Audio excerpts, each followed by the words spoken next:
Vietnam to fight proliferation of mass destruction weapons. Vietnam is strongly committed towards efforts to prevent the proliferation of weapons of mass destruction, said Ambassador Nguyen Phuong, Vietnam's permanent representative to the United Nations UN. Speaking at the UN Security Council's open debate on the global effort to prevent the proliferation of weapons of mass destruction by non-state actors in New York on Wednesday, the diplomat said Vietnam supports the ongoing UN conference to negotiate a legally binding instrument that bans nuclear weapons, paving the way for their total elimination. We acknowledge the positive progress made by member states to the success of the open-ended working group on the fourth special session of the General Assembly devoted to disarmament, she said. The ambassador appreciated the Security Council for adopting Resolution 2325, which has mapped out a global agenda for full implementation of Resolution 1540, as well as the increased cooperation and coordination at national,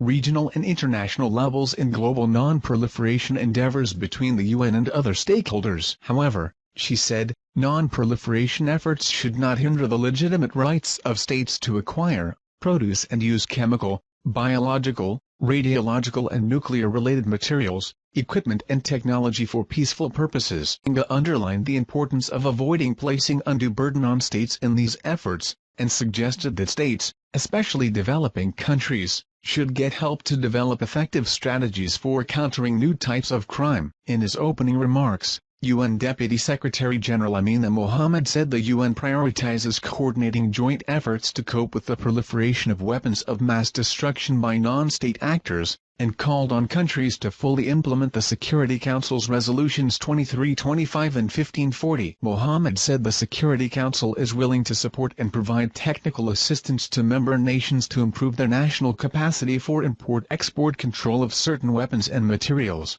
to strengthen preventive measures and to develop better resilience for disarmament and non-proliferation of such weapons, as well as cyber attacks. VNS